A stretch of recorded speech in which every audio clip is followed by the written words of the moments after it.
Alright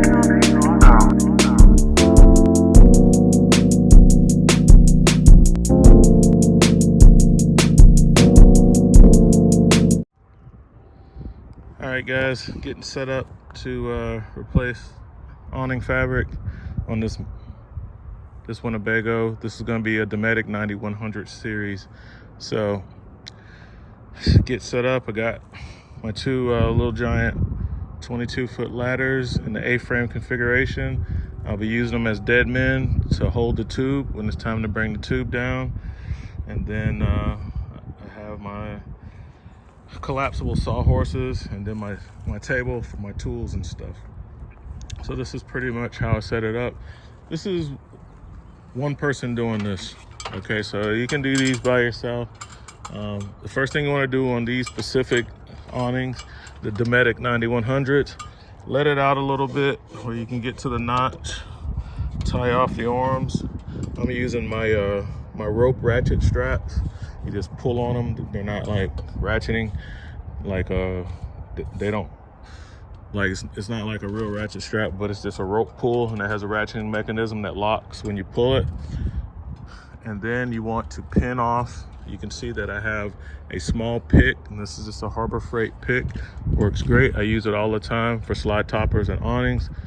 I wanted to go with this longer one by PT Tools, but it's just it's too big. The diameter is too big, so I had to go back to my tried and true Harbor Freight.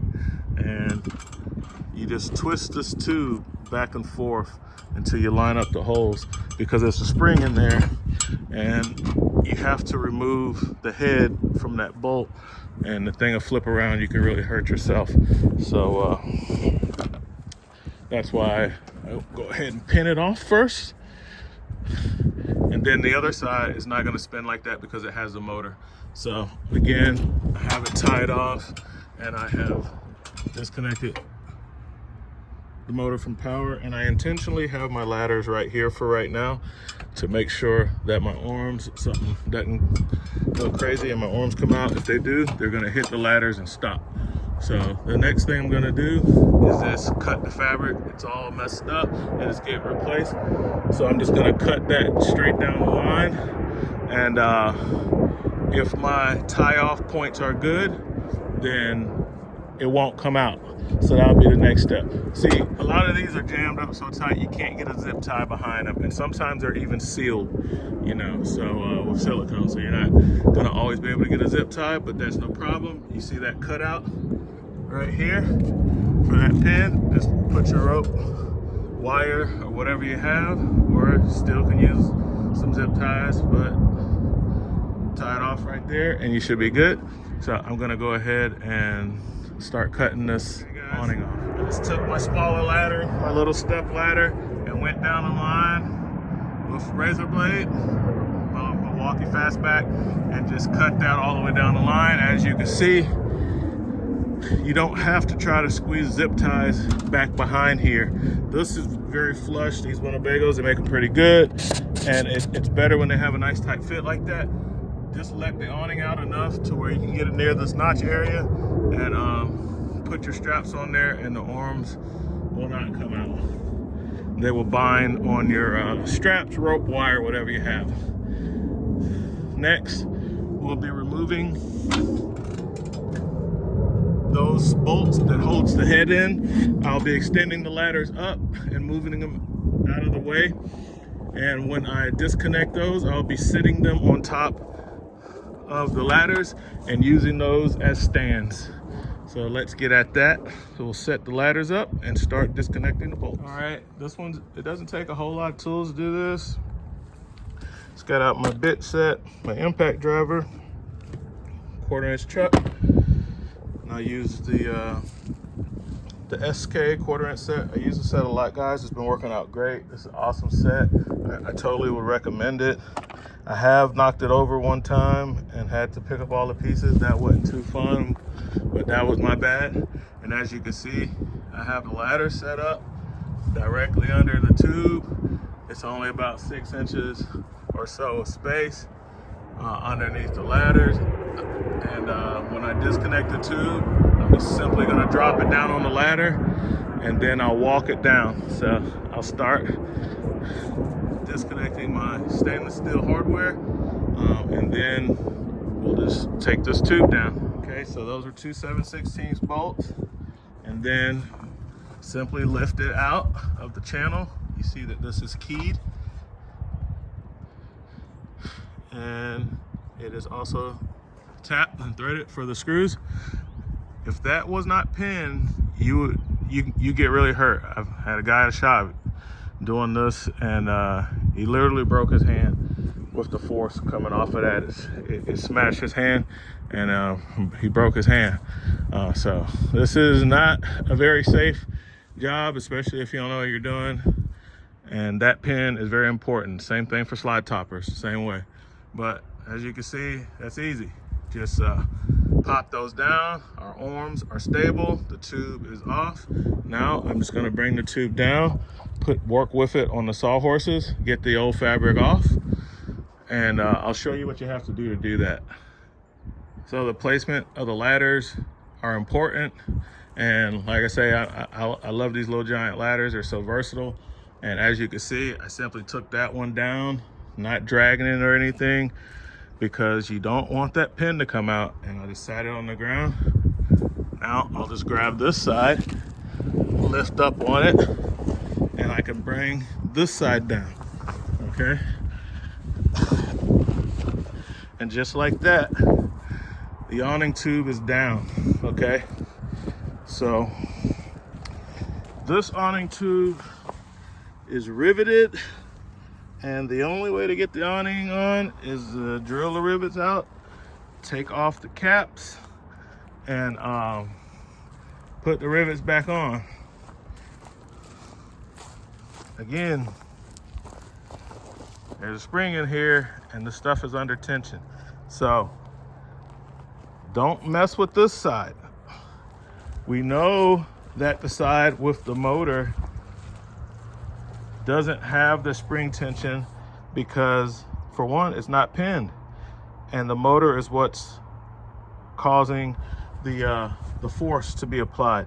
So we want to take off this cap, the motor side, not that side. We don't want to fool with that side because of the spring. And we'll just take the motor side out, pull it out. We're gonna unwrap this thing and get this fabric off, then we got to roll a new fabric back on it. All right, so you got to get the old fabric out of the awning rail. You need to remove this drip tray. It has one screw at the very end for the inset trim, because the drip tray is going to be in the way, and that one was right there. Now there's going to be a couple of set screws that hold this. Looks like this one has been removed at some point. Yep, that's why this thing was all twisty. Well, anyway, remove the set screws. Normally they're there, and then you can pull the old fabric out of the track. All right. Now that you have the old fabric out of the track,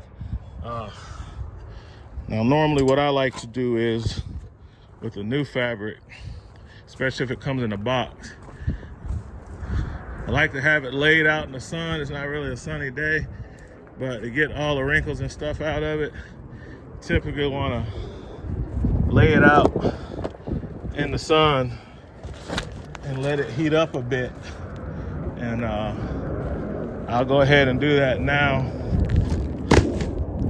before I get working onto this right here. So I just sat this on the sawhorses, unrolled it, getting ready to remove the fabric from this part now, and I'm going to do it from the motor side. Okay, so before I do that, let me lay out my fabric and let it warm up a bit to make it a little more flexible, because I'm gonna have to slide that through the track. This is probably the hardest part, guys, when you're working by yourself, is getting that fabric to go through, because it's going to be draped over. You'll see. All right, so clean off the camera lens here a little bit, guys. Before you go throwing the box away and totally unraveling this thing, match up your parts and make sure it's the right size. They could have sent you something wrong or whatever. This one is a little bit longer than the original fabric, but the original fabric, as you see, there's a lot of room on each side, so we're probably gonna be okay with that. But like, really, that's the edge of the fabric right there. And this fabric that I ordered, even though I ordered it for 19-foot awning, looks like it might be a looks like it's about a foot longer. So I have cut these down in the past when I ran into this problem, but like, if you roll it out and it's not the right size, that's the time where you probably want to send it back. So in my case, I'm gonna have to just roll with it. I did order for 19, and that's what they sent me. That's the measurements that my customer gave me. So the fabric really should have been like 18. If the distance between here and here is 19, fabric probably should have been a foot shorter. So that's something that I'm gonna end up having to deal with. So it will be a slow process, and it's not easy. Many adjustments have to be made. You're only gonna get this down the line 3 to 6 inches at a time, because this is kind of in the way, and you know, it gets hung up on the tip a little bit. Even though you flare them out, it's still gonna get hung up just because of the weight of the fabric. But take your time, use your ladder as a dead man, and as you can see, it is possible to do with one person.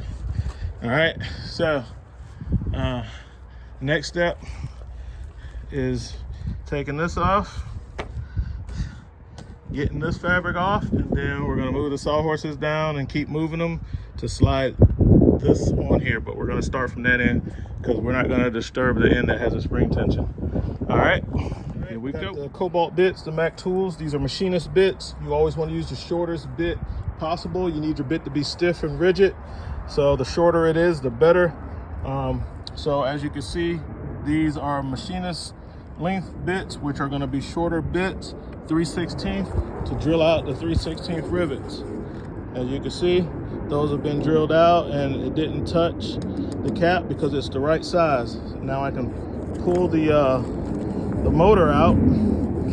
It's a tube motor, so the motor is inside the tube. So I can pull this assembly out, and I'm gonna take my fabric out this way. Should all right, there's the rest of the rivets, and I'm gonna kind of mark this so it goes back in the same way. I'm gonna mark my little position because I know where I took it from, and yeah, then we can get this fabric out. So you can see that's the motor, that's how it clamps on. So I'll just take my Sharpie marker, and I'll just mark the positions where it goes on at. Put it back in the same spot. All right, so here's where the sawhorses come in. I snatched out the old fabric off of the tube, and now we're gonna slide the tube into the fabric here, and we're gonna do it while it's out like this, because you're doing this by yourself. Normally what we do is we'd roll the fabric up on the tube if you're at like a dealership and you just get a couple guys to help you, and because the tube is heavy, and you try to slide the whole tube through the rail. But it's a lot easier, especially when you're by yourself, to actually just slide it in the rail and come back and slide in the tube. So that's what we're about to do, and what the sawhorses allow us is to have stable control of the tube. So I have to slide this back, get it started, and then just keep moving the sawhorses back and forth until we get it all the way on. So that's the next step. All right, so got that part done. To keep it from snagging so much, what you could do, if you have a problem with that, you can file down those edges to kind of like we did the awning rail. I didn't have a problem. I use Teflon as a lubricant. I lube it down real good and I slide it in. Sometimes I do file it out, but in this case, it started off really good. But just go ahead and file yours down. I mean, especially if you're not used to doing this, because it makes it easier to go in, and you don't want to tear a brand new fabric. So, you know, I'm real careful. I have some little techniques that I use while I'm doing this to get it to go in easy. And you know, I use my little baby Nip-X, and I grab on the inside and I'm pulling the tube with the pliers, so I got a really good grip on the tube, and then I'm using my other hand to stabilize the fabric and keep it straight. So, you know, for me, it worked out. Sometimes I do, if it's tight, I do go ahead and, especially if it's a burr, I go ahead and file that down. So we got the tube on. So the rest is easy, guys. We're just gonna put the motor back in. A couple little housekeeping things. So we gotta trim these. So we're gonna cut these off, and then we're gonna even up the space, make it even on both sides, and then we gotta do the same thing. And I'll show you what to do if after you do this, the awning no longer closes and it doesn't match up anymore, or if you have one and it's not doing that. I'll show you why that is. All right, so now it's time to rivet this back together. Get some 3/16 inch rivets. If you remember, that's the size that came out of here. Got the cap back in the same hole. Of course, I'm using my snap-on powered gun because it's just that easy. So I'll put all the rivets back in to this, which is just a couple more, and then drop it back up there. I love this rivet gun, by the way, guys. And I definitely love highlighting the tools while I'm doing this stuff, because like having the right tools make it a lot easier, man, to do this. So I definitely love having this this rivet gun and all the right tools to do this stuff with. It makes it a lot more enjoyable. I love working on RVs anyway, so having the right tools just makes it that much better. All right, guys, so set your ladders back up just like before. Use them as a dead man. Set the tube there, get them close to the wall. Then you're gonna come up here, and we're just gonna set these little head assemblies back in the track, which is why I'm up here to show you. Make sure that it is going into the track. Okay, so you got to get higher than the tube so that you can ensure that it's going in the track. That's very important. All right, and just like that, she's back up. Put our 7/16 bolts back in here, and then we can take the strap loose. After we move the ladders out of the way, it will jump out fully extended, but because it has a fabric in it, it will catch it. It won't damage anything. All right, so we're just gonna do that, and I'll show you the final steps. All right, so I guesstimated about 2 hours to do this, and that's about what it took. So it's pretty much done. The only thing left to do is to let the arms out, and with the type of straps that I have, and it lets them out. So wind caught it a little bit, very windy. Not the best thing to do on a windy day, but hey, customer called, he wanted it done, and so it's got done today. All right, so yeah, now I gotta.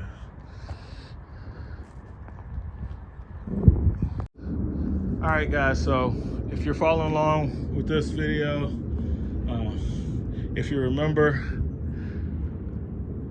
when we pinned the awning, it was rolled up. There's a spring inside there. It had a certain amount of tension on it.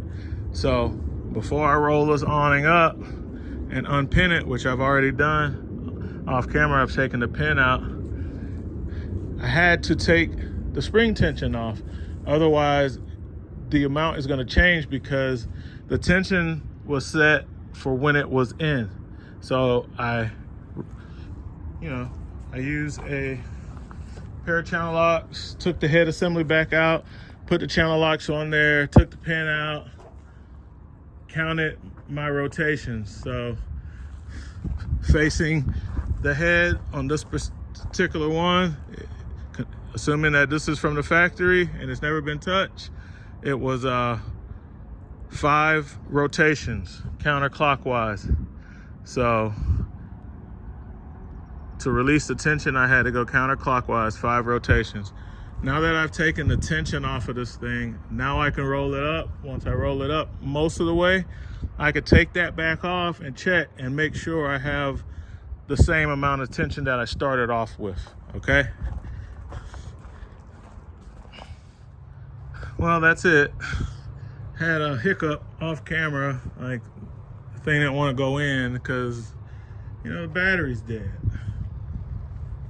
So Cap had bad battery. I mean, it's not a bad battery, it's a brand new battery, but he put it out here in storage and didn't disconnect it. So there's something on in there and it's killing the battery. I'm like, motor's stalling out, and I checked the battery, 9 volts. But I put my Noco boost on it. You guys know I like to highlight the tools. So I just pulled out the Noco boost.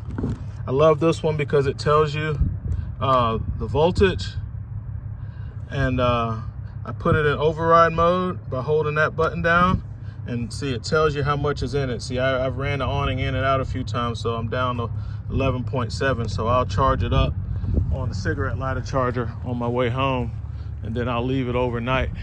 But yeah, we got that done. Last thing to do is to put the set screws in so that the fabric can't move around, okay?